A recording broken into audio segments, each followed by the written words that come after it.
오늘 저는 마태복음 7장에 있는 말씀을 가지고 그리스도의 가르침의 사역 내용 세 번째에 대해서 특별히 천국에 대한 가르침이라는 제목으로 말씀을 한번 나누겠습니다. 그리스도께서 특별히 사역을 이 땅에서 행하실 때 기본적으로 천국 복음을 강력하게 전하셨고, 우리가 알다시피 병든 자가 주 앞에 나올 때마다 모든 병자를 치유하셨고, 또한 한편적으로 귀신 들린 자에게 귀신을 쫓아주셨습니다. 많은 기적과 표적을 행하셨죠. 그뿐만 아니라 그분은 또 많은 것을 가르치셨습니다. 그분의 가르침의 내용이 다양하지만 우리가 기본적으로 첫 번째, 그분은 구원이 무엇이고 어떻게 우리가 구원을 받아야 되는가, 구원에 대한 그런 말씀을 우리에게 가르쳐 주셨습니다. 두 번째는 하나님의 신약의 경륜이 무엇인가. 그래서 지난 시간 내용이에요. 바로 우리 그리스도께서는 신부를 취하는 신랑으로 이 땅에 오셨다. 그분은 또 우리에게 내적으로 새 포도주로 오셨기 때문에 우리가 새 부대가 돼야 된다. 그래서 우리가 합당한 교회 생활을 가질 때 새 포도주의 놀라운 능력과 넘침을 체험할 수 있을 것이다. 그리고 한편적으로 그분은 다윗 왕보다 더 크신 분이고 성전보다 크신 분이고 안식일의 주인이시다. 그분이 모든 것의 실제다. 이런 이야기가 있었습니다. 특별히 오늘은 우리 주님께서 무엇을 가르치냐면 특별히 천국에 대해서 가르쳤어요. 우리가 보통 이렇게 하나님의 나라와 천국이 조금 차이가 있지만 우리가 주님이 가르쳐 주신 천국에 대한 가르침을 올바로 우리가 이해할 필요가 있습니다. 특별히 우리가 이 천국에 들어가는 것, 그것은 구원받는 거하고는 조금 차이가 있다. 우리가 구원받는 것은 주 예수를 믿으면 구원, 영생을 얻지만 천국은 어떻게 들어갈 것인가. 우리가 이제 하는 마태복음 5장 20절에 이렇게 기록합니다. 내가 너에게 이르노니 너희의 의가 서기관과 바리새인보다 더 낫지 못하면 결코 천국에 들어가지 못하니라. 너희의 의가 서기관과 바리새인보다 더 낫지 못하면 우리는 뛰어난 의를 가져야 된다. 이것은 우리 생활에 우리의 주관적인 의를 말씀을 하는 것입니다. 우리가 천국에 들어가기 위해서 어떻게 우리가 이런 뛰어난 의를 가질 수가 있는가? 어떻게 가질 수 있는가? 사실은 우리는 그 의를 가질 수 없죠. 우리가 그러한 주관적인 의를 갖지 못합니다. 그럼 왜 주님은 이렇게 말씀하셨는가? 이 내용의 뒷부분에 5장 44절에 이렇게 제자들에게 말씀합니다. 그러므로 하늘에 계신 너희의 아버지의 온전하신 것 같이 너희도 온전하라. 이 말씀에 보니까 하늘에 계신 너희 아버지 이렇게 말합니다. 그러니까 우리가 믿는 이 하나님은 우리의 아버지라는 거야. 아버지. 우리 일반적으로 사람은 하나님이라고 말하지만 사실 그 하나님의 여러 가지 칭호가 있지만 그 중에 하나가 아버지란 이름입니다. 바로 우리가 믿는 이 하나님은 하늘에 계신 우리 아버지. 아버지란 의미는 그분이 우리에게 그분의 생명을 줬다는 거예요. 여러분 모두에게도 다 아버지 분이 계세요. 아버지. 바로 아버지의 그 DNA 생명을 얻었기 때문에 여러분들이 여러분의 아버지를 나의 아버지라 부를 수 있는 거예요. 이 의미는 바로 우리가 성령으로 거듭나 하나님의 생명을 얻은 자라는 거예요. 여러분 모두가 거듭나서 하나님의 생명을 소유한 자. 그러니까 이 하나님의 이 생명을 따라 살 때만이 우리는 뛰어난 의를 가질 수 있다는 거예요. 그래서 이것은 사실 천국에 대한 이야기는 바로 거듭난 바로 하나님의 자녀들에게, 바로 여러분과 저에게 주신 하나님의 놀라운 말씀인 줄 믿습니다. 이 천국에 들어가는 요소는 우리의 옛사람, 우리의 자아, 세상을 사는 그런 상태에 우리의 그런 모습은 결코 들어갈 수 없어요. 오직 거듭난 하나님의 생명을 따라 살 때만이 우리가 이러한 놀라운 천국에 들어가는 길을 가질 수 있다. 그래서 이것은 하나님의 자녀로서 하나님의 생명에 대한 인식이 우리 안에 있어야 이러한 믿음의 삶을 살아야 될 줄 믿습니다. 그러면 우리는 천국 백성이자 천국 하나님의 자녀들입니다. 그러면 우리 천국 백성으로서 우리의 마음의 본성은 어떤가? 만약에 여러분들이 진짜로 성령으로 거듭났다면 여러분의 내적인 마음의 상태는 이러합니다. 한번 여러분들이 나는 이러한 마음의 상태를 가지고 있는가? 바로 우리가 마태복음 5장 3절에 말씀합니다. 심령이 가난한 자는 복이 있나니 천국이 그들의 거침이요. 여기 보니까 심령이 가난한 자는 복이 있다. 바로 천국이 너희 것이다 이렇게 말씀합니다. 바로 심령이라고 해서 우리 영 안에서 가난함을 가진 자, 영 안에서 우리가 비워져야 돼. 항상 하나님 나는 부족합니다. 내가 하나님에 대해서 영적인 일에 대해서 나는 늘 부족합니다. 나는 아무것도 모릅니다. 하나님을 깊이 알기 원합니다. 늘 영적으로 가난한 마음이 있어야 돼. 영적으로 나는 늘 부족합니다. 이러한 가난한 마음을 가질 때 하나님이 천국의 누림을 갖게 한다. 그래서 진짜 하나님의 자녀들은 거듭난 영 안에 늘 하나님에 대한 애통함, 부족함을 가지고 있어요. 그럼 하나님이 그것에 여러분의 모두들 채워줄 겁니다. 4절부터 보니까 이렇게 영 안에서 진짜 비워지고 영 안에서 가난함을, 애통한 마음을 갖는 자들에게는 오늘 말씀이니까 애통한 자는 복이 있다. 이런 자만이 사실 애통해야 할 수 있어요. 애통. 하나님 나는 진짜 영 안에서 가난합니다. 영 안에서 부족합니다. 이런 심령을 가진 자들은 늘 마음이 애통하니까 하나님께서 그에게 위로를 주셔요. 뒤에 보니까 5절에 온유한 자는 복이 있다. 우리가 이렇게 영 안에서 가난하면 우리는 하나님 안에서 온유합니다. 다른 사람에 대해서 진짜로 대적하지 않고 반대하지 않는 그런 모습들. 뒤에 보니까 6절에 보니까 의에 줄이고 목마른 자가 됩니다. 늘 하나님의 의에 대해서 내가 하나님 말씀대로 진짜로 의로운 삶을 살아야 되는데 거기에 대해 애통하고 목마름이 있다고 말씀하고 7절 보니까 국률이 여긴다 이렇게 말해서 국률이 여긴다. 우리 마음 깊은 곳에 모든 사람을 국률이 여기는 마음을 갖게 돼요. 뒤에 보니까 8절에 마음이 청결하다. 마음이 단순해지면서 하나님만을 바라는 영 안에서 가난함을 느낄 때, 영 안에서 비워질 때 하나님만을 찾는 그러한 하나님을 보는 축복. 9절에 화평케 하는 자는 이렇게 말합니다. 이러한 우리가 영 안에서 가난한 비워지면 이러한 다양한 우리의 내적인 마음의 상태가 된다.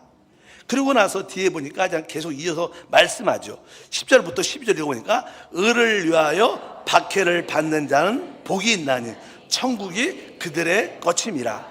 나로 말미암아 너희를 욕하고 박해하고 거짓으로 너희를 거스려 모든 악한 말을 할 때에는 너희에게 복이 있나니 기뻐하고 즐거워하라. 하늘에서 너희의 상이 큼이라. 너희 전에 있었던 선지자들도 이같이 박해하였느니라. 여기 보니까 어떤 사람이 천국을 누리게 될 것인가? 의를 위하여 박해를 받는 자들은 복이 있다. 또 우리 주님 때문에 우리가 욕을 먹고 또 거짓으로 악한 말을 이렇게 듣고 당할 때 너희는 기뻐하고 즐거워하라. 하늘의 상이 크다. 어떻게 보면 이렇게 예배를 방해하고 우리 마음을 좀 상하게 하는 이런 일도 어떻게 보면 우리를 박해하고 핍박하는 하나의 요소죠. 세상의 구조는 원래 그러니까. 그럴 때 우리는 기뻐하고 즐거워하는 마음이 있어요. 그럴 때 하나님께서 우리에게 상과 축복을 더할 것을 확실히 믿습니다. 저도 신앙생활을 쭉 하면서 핍박과 반대를 진짜 많이 받아왔어요. 특별히 전도할 때 얼마나 욕을 많이 먹고 경찰서에도 끌려가 본 적도 있고, 뭐 옛날에는 이렇게 지하철에서 전도를 많이 했어요. 지하철에서 이제 순복음 신문을 100장씩 200장씩 다 갖고 꼭 좀 너무 이렇게 러시아 때문에 사람이 많으니까 좀 이렇게 오후에 되면 사람들이 이렇게 알맞게 이렇게 앉아 있습니다. 그러면 서서 한 1분 메시지를 쫙 전하고 또 이렇게 나눠주고, 또 요새 또 나가 다음 차량에 가서 또 하고, 뭐 요즘엔 그렇지 않죠. 요즘엔 아예 그런 일도 못하게 해요. 그냥 방송 나오죠. 그리고 누가 와서 청홍철에 와서 우리를 잡아가는 그런 모습도 많이 있습니다. 어차피 그런 것도 하늘의 상급이 되는 그런 은혜와 축복이 함께할 줄 믿습니다. 제가 어제 들었던 간증인데, 어떤 목사님의 간증. 그 목사님이 이제 교회를 개척하고 이제 성도들이 어느 정도 이 부흥이 돼서 하나님의 은혜로 성전을 이렇게 건축하게 됐어요. 그래서 건축을 그냥 시작을 했는데, 그 교회에 어떤 여자 성도님 계셨는데, 그 여자 성도님의 남편은 아주 불신앙이고 조금 이렇게 좋지 않은 그런 모습이 있었어요. 부인이 교회 다니는 것에 대해서 좀 불만이 좀 있어서 성전 건축을 시작했는데, 늘 그 성전 건축하는데 와갖고 늘 방해하라는 거예요. 방해. 왜 여기다 교회를 짓냐, 왜 교회를 짓냐, 막 그렇게 늘 와서 반대를 아주 심하게 하는 거예요. 그것도 날마다 와서. 그렇다고 뭐 싸울 수도 없고, 또 그렇다고 뭐 고소할 수도 없고. 근데 그분이 끊임없이, 특별히 술 먹으면 더 와서 그런 모습을 잠깐 보이는 거예요. 그러니까 너무나 목사님도 마음도 상하고 섭섭한 마음도 있는데, 그렇게 거의 1년 동안, 성전 1년 동안 거의 매달 매주 열심히 와서 그렇게 반대를 하더래요. 근데 어느 날 그래도 계속 기도하면서 참다가 이제 성전이 다 졌어요. 좀 있으면 저는 아주 헌당 예배도 드릴 때가 돼서, 늘 그래도 나는 먼저 들어가서 그냥 새벽 예배를 드리는데, 어느 날 새벽 예배를 딱 오는데 성도들이 그 예배당 안에 안 들어가지고, 교회 안에 안 들어가지고 다 밖에서 웅성웅성 있더래요. 왜 그런가, 왜 안 들어가지 성도님들. 그러니까 그 사람이 새벽에 나와서 문을 딱 막고 못 들어가 이렇게 막고 있는 거야. 기가 막힌 거예요. 그러니까 목사님이 화도 나지만 이걸 어떻게 할 수가 없는 거예요. 어떻게 뭐라 그럴 수도 없고. 그렇게 갖고 있는데 마음속에, 하나님 왜 그러십니까, 도와주세요. 그러니까 마음속에 네가 한 대 맞아야지 끝날 것 같다. 뭐 그런 마음이 조금 들더래요. 그래서 그냥 그 사람 앞에 가서 왜 그러십니까 딱 그러니까, 그냥 그 사람이 그냥 성도분한테 그냥 해갖고 목사님이 한 대 맞으신 거예요. 그러니까 뭐 때린 사람도 미안하니까 가버렸죠. 그래서 이제 예배를 드렸는데, 그리고 이제 마음이 좀 많이 상했지만 그냥 그 주일날 그냥 그런 마음도 있고 애통한 마음도 있고 기도하고 예배를 드리는데, 그 다음 주 주일날 그렇게 은혜가 되는 거예요. 뭐 핍박을 받아서 그런지 어쩌든지 그냥 은혜가 너무나 충만해서, 자기도 하나님 말씀을 전하는데 기름 부음이 있고 너무나 자유하고 행복하고 기쁨이 충만했어요. 그래서 그냥 성도들도 너무나 아멘하고 은혜를 딱 받았는데, 그 예배가 끝나고 딱 돌아서서 이제 사무실에 앉아 있는데 편안간에 마음이 쫙 깔아지면서, 하나님 왜 그러세요? 그 마음이 낙심이 변화가 되는 거예요. 또 이렇게 그냥 맞은 기억도 다시 한번 나면서 억울하기도 하고 그런 마음이 들어가고, 하나님 왜 그래? 그러면서 그냥 마음이 쫙 갈아지면서 침체되는 그런 느낌이. 근데 내가 목사인데 그러면 안 되지. 그래갖고 기도원에 가야겠다. 기도도 안 나와. 기도원에 가서, 기도원 가면 뭐가 있어요? 기도굴이자 기도굴. 기도굴 바로 옆에 그냥 딱 들어가서 기도를 하려고 주여 기도를 하는데, 주여 기도가 안 나오는 거야. 기도가 안 나와. 할 말도 없고 다만 그냥 하나님한테 원망, 불평이 생기는 거야. 하나님, 내가 하나님을 위해서, 주님을 위해서, 복음을 위해서 일하는데 왜 이렇게 힘들게 하고 부끄러움을 당하게 합니까? 그냥 그렇게 그런 마음이 드니까 기도가 나오겠어요? 기도하려도 기도하고 싶지도 않고 그냥 원망 불평 같은 마음으로 가득 차 있었는데, 바로 옆 기도굴에서 누가 기도를 한대요. 기도를. 근데 그분 기도를 보니까 그분이 막 쫙 그 조용하더래. 그래서 뭐 그런가 보다 하니까 좀 이따 보면 또 한번 쫙 진짜 크게 부르고, 또 무슨 기도 소리를 뭐 하나 들으려고 그러니까 그냥 그냥 조용하더래.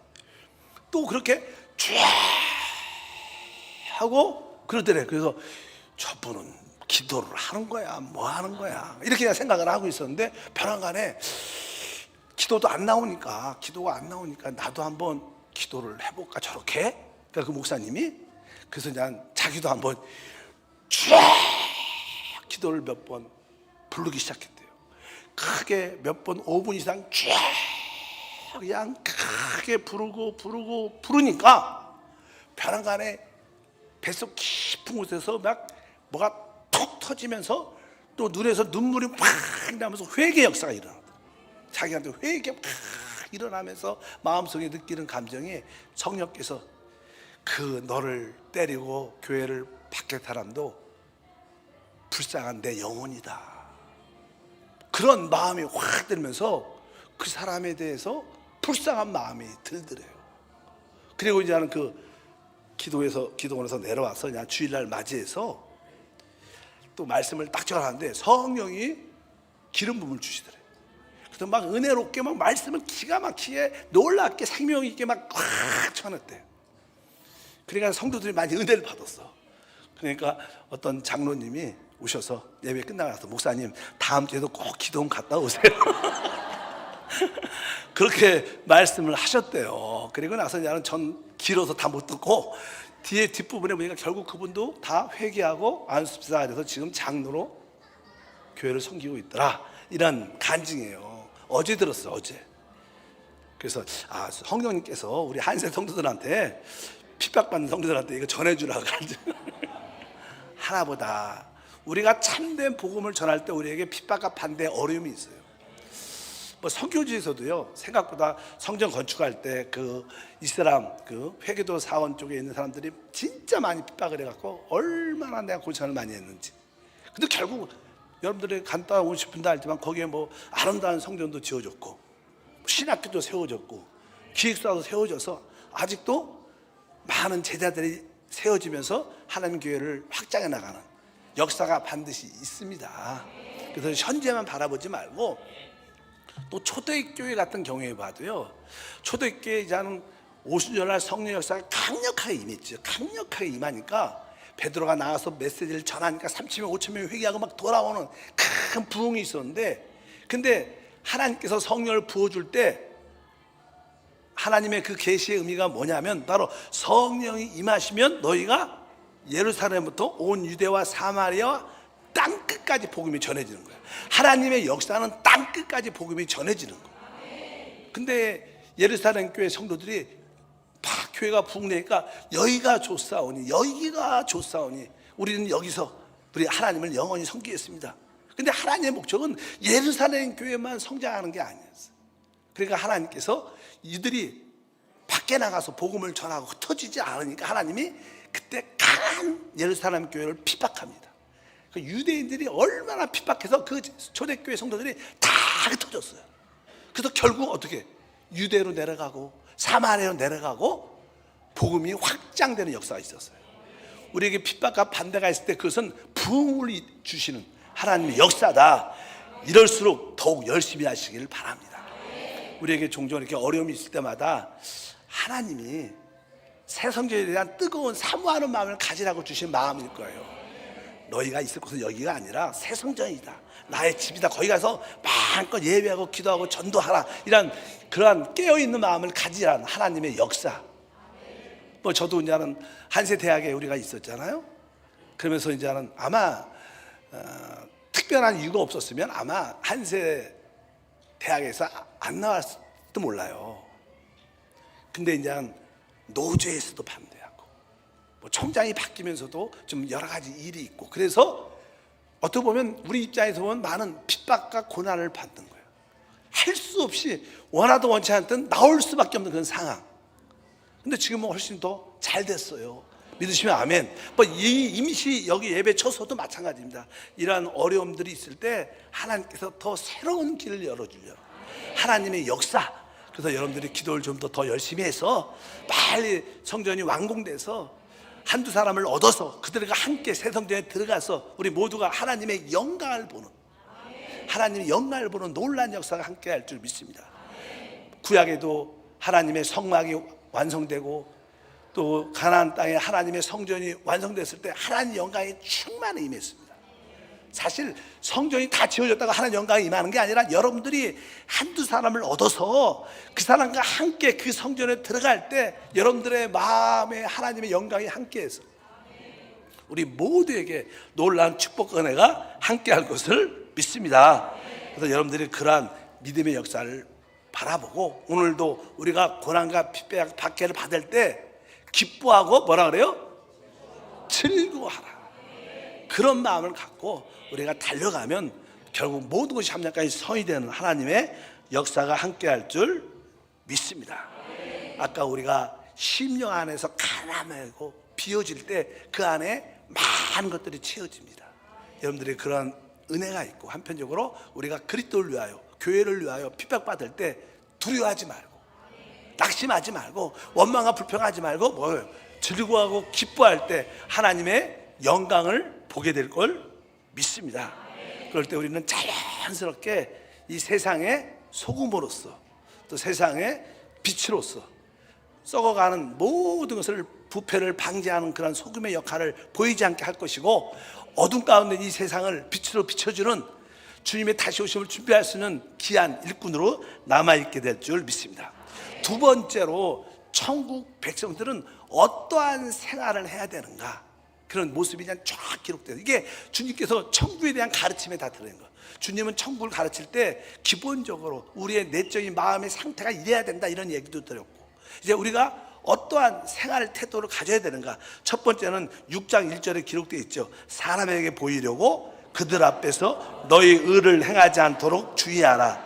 그리하지 아니하면 하늘에 계신 너희 아버지께 상을 받지 못하느니라. 그러니까 사람들에게 보이려고 너희의 의를 행하지 않도록 주의하라.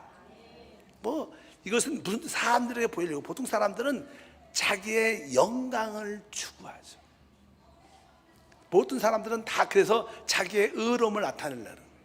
그러니까 우리는 천국 백성은요, 자기 영광을 위해서 의를 행해서는 안 되는 거예요. 우리가 행하는 모든 것은 하나님의 영광이지 나의 영광이 아니라는 거예요. 나의 의를 보여주는 게 아닙니다. 사람은 말로는 겸손하게 하지만 사실 깊은 곳에는 자기의 영광, 자기의 이름을 높이기 위한 것이 우리 안에 근본적으로 들어있습니다. 아까 말씀드린 천국을 들어갈 때는요, 천국은 우리의 옛사람, 자아, 세상에 속한 것은 결코 들어가지 못해요. 믿으시면 아멘. 그러니까 우리 안에 있는 자기 영광을 구하는 자기의 의의 모습을 버려야 돼요.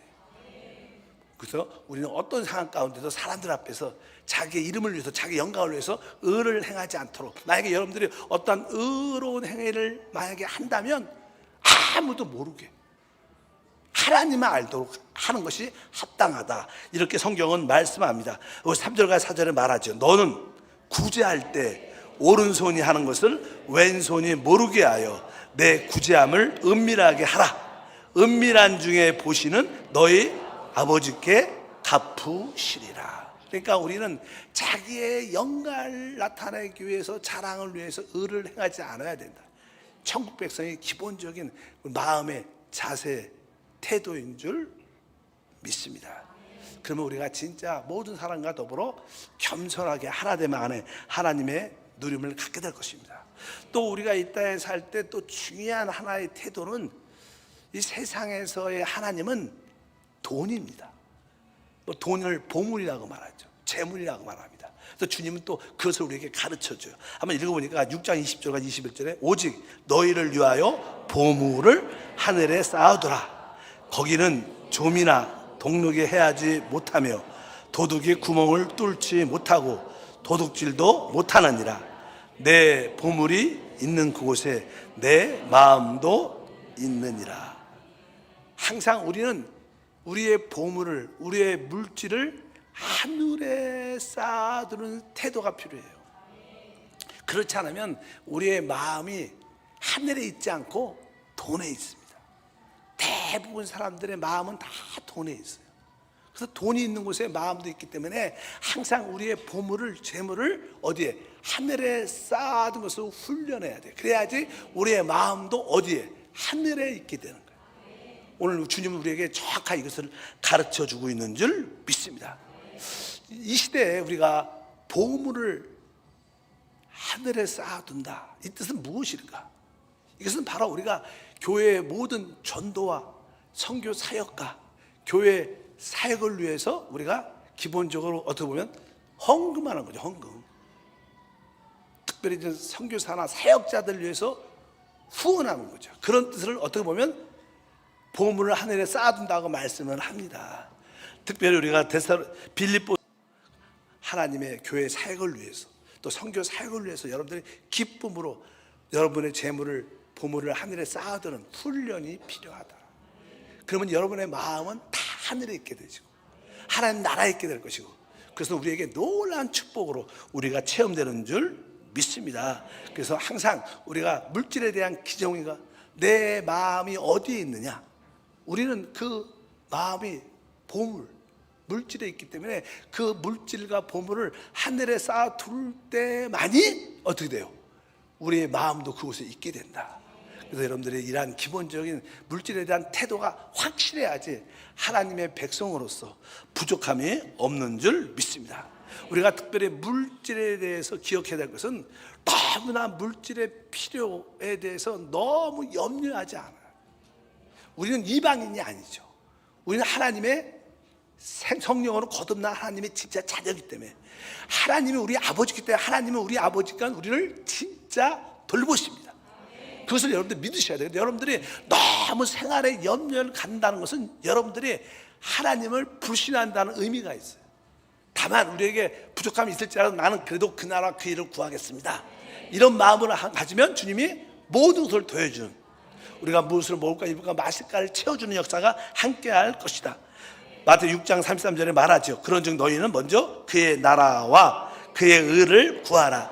그래야만 이 모든 것을 너희에게 더하실 것이다. 그래서 여러분들이 천국 백성으로서 물질에 대한, 여러분의 보물에 대한 합당한 태도를 갖기를 축복합니다. 세 번째로 우리는 다른 사람에 대해서 비판하지 않는 태도가 있어요. 비판하지 않는. 주님은 이렇게 말씀했습니다. 마태복음 7장 1절과 2절 말씀에 보니까 비판을 받지 아니하려거든 비판하지 말라. 너희가 비판하는 그 비판으로 너희가 비판을 받을 것이요 너희가 헤아리는 그 헤아림으로 너희가 헤아림을 받을 것이니라. 보통 일반적인 사람들은 다 다른 사람들의 부족함과 실수에 대해서, 죄에 대해서 다 비판하고 정죄하고 안 좋게 말을 합니다. 그러나 우리 주님은 다른 사람을 비판하지 말라는 거예요. 사실 우리는 다른 사람을 비판하지 말고 비판하려면 내 자신을 비판해야 돼. 아, 나에게 이런 부족함이 있다, 이런 내 자신을 비판하는 그런 지혜가 우리 가운데 함께하기를 바랍니다. 우리는 다른 사람에 대해서는 국률로 볼 수 있어요. 그러면 주님이 우리를 앞에 쓸 때 우리도 주님께서 그 국률로 우리를 품으실 거예요.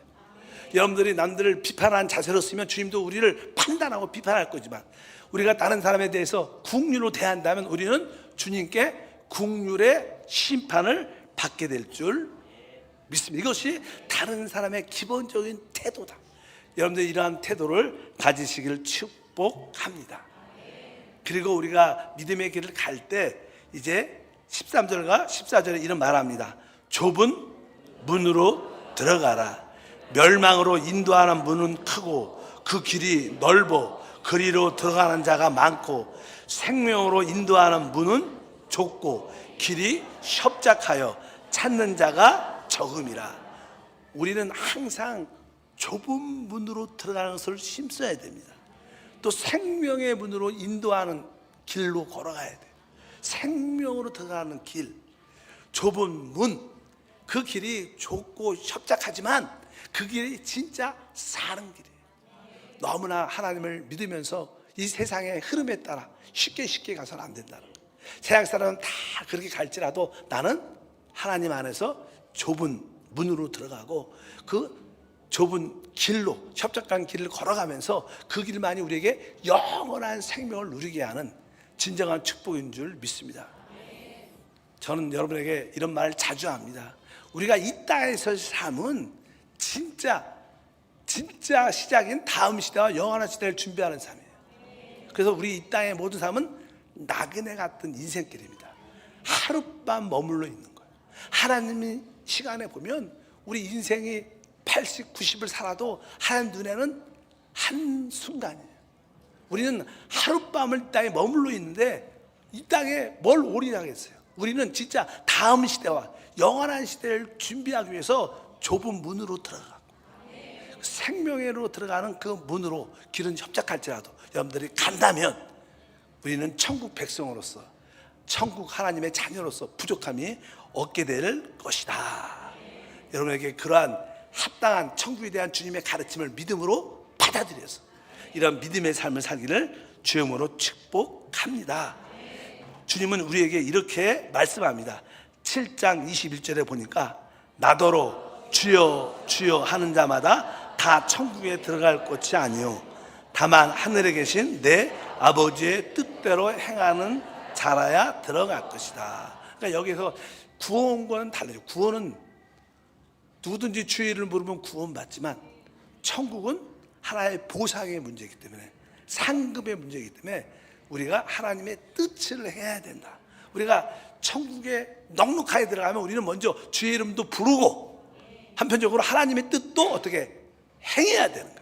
오늘 주님이 우리에게 가르쳐준 그 말씀들을 그것을 지키고 생명을 따라 나갈 때 바로 그것은 하나님의 뜻을 진정으로 행하는 뜻인 줄 믿습니다. 아까 말씀드렸을 때 시작에 바로 하늘에 계신 우리 아버지라는 우리의 아버지 하나님은 성령으로 거듭나게 해서 우리에게 아버지의 생명 그 DNA를 우리에게 주셨습니다. 그 생명 그 자체가 그리스도입니다. 그러니까 여러분들이 무엇을 하더라도 우리 내적인 그리스도 내주하는 생명에 대한 인식 가운데 모든 것을 해야 하나님의 뜻이 된다는 거예요. 우리는 종종 어떤 일을 할 때 너무 즐거워도 내 안에 계신 주님을 느끼지 못해요. 너무 슬퍼도 감정에 깊이 빠지니까 내 안에 계신 주님을 느끼지 못합니다. 여러분들이 너무나 기쁘고 슬플지라도 항상 내 안에 계신 주님의 생명을 인식해야 돼요. 내주하는 것들을 인식해야 그럴 때 그 안에서 행하는 모든 일이 하나님의 뜻이 될 수 있는 거예요. 하나님의 뜻이 돼. 혹시 우리가 화를 내도 혹시 우리가 무엇을 해도 항상 그 생명의 인식 가운데 내주한 그리스도에 대한 인식 가운데 한다면 그것은 하나님의 뜻이 될 것이고 그에게는 우리에게 천국에 들어가는 길이 열리게 될 것이다. 그래서 주여 주여 한다고 천국에 들어가는 것이 아니라 하나님의 뜻대로 행하는 자들이다. 그래서 많은 자들이 이 말씀에 대한 오해를 많이 갖고 있죠. 그래서 종종은 이렇게 우리가 믿었으면 행함이 있어야지 구원받는다 이런 얘기를 많이 해요. 그러나 구원은 은혜로 받는 거예요. 다만 우리가 하늘 천국의 보상을 얻기 위해서는 우리가 그 믿음에 따른 합당한 행위가 따르게 돼 있어요. 여러분들에게 살아있는 믿음이 있다면 거기에 합당한 행함은 자연적으로 결과적으로 따라오게 돼 있다. 그 말씀에 순종할 때 그런 행함을 가질 때 하나님의 뜻이 되는 줄 믿습니다. 그래서 주님은 우리에게 다시 한번 이 천국에 대해서 엄격하게 우리에게 가르쳐 주셨어요. 그래서 우리가 주님의 이 가르침을 분명히 받아들여요. 아, 천국이 이런 곳이구나. 천국은 바로 이렇게 해야지 들어갈 수 있구나. 하나님의 뜻을 행하는 여러분들이 되시기를 바랍니다. 그래서 오늘 7장 24절에 말하죠. 그러므로 누구든지 나의 이 말을 듣고 행하는 자는 그 집을 반석 위에 지은 지혜로운 사람과 같다. 여러분들이 이러한 지혜로운 사람이 되어야 돼요. 천국에 대한 주님의 가르침을 듣기만 아니라 뭐요? 행하는 자. 그 말을 들을 뿐만 아니라 행하는 자가 바로 지혜로운 자고 천국의 누림 안에 들어가게 될 줄 믿습니다. 그래서 주님은 우리에게 천국에 대해서 확실하게 가르쳤어요. 여러분들이 구원과 천국을 확실히 분별하기를 축복합니다. 오늘의 묵상에 보면 교회 안에는 참된 교회 안에는 두 부류의 크리스찬이 있다. 하나는 이기는 자, 또 하나는 크리스찬이지만 패배한 자가 있다. 만약에 우리가 이기는 자가 된다면 우리는 첫째 부활에 참여하겠지만 만약에 우리가 패배한 크리스찬이 된다면 불 가운데서 구원 받게 될 것이고 또 어두운 데 던져서 슬피며 이를 갈게 될 것이다. 이렇게 냉정한 그런 말씀이 있어요. 이것도 그런 의미죠. 그런 의미는 이 천국에 대한 이야기입니다. 천국에 대한 이야기. 여러분들이 그것을 확실히 깨닫고 하나님 말씀을 듣는 것을 넘어서 그 말씀대로 행하는, 근데 그 행함이 우리의 열심이 아니라 내 안에 있는 생명의 능력으로 말미암아 성령의 충만함을 주셔서 성령을 따라 그것이 행해지는 역사. 그럴 때 우리는 천국을 올바로 소유하고 누리게 되는 믿음의 삶이 될 것을 확실히 믿습니다. 천국에 대한 분명한 가르침을 붙잡길 주님으로 축복합니다. 거룩하신 하나님 감사합니다. 주님은 천국 복음도 전하시고 질병도 고치시고 귀신을 쫓아내시면서 하나님 나라를 강력하게 전할 뿐만 아니라 이제 많은 것을 우리에게 가르쳐 주셨습니다. 그 진리의 말씀으로 우리가 무장되게 도와주옵소서. 구원이 무엇인가를 알게 하시고 하나님의 경륜을 붙잡게 도와주시고 특별히 오늘 천국에 대해서 분명해지도록 주님의 가르침대로 분명해지도록 믿음을 더하여 주옵소서. 우리 주 예수 이름으로 기도함나이다. 아멘.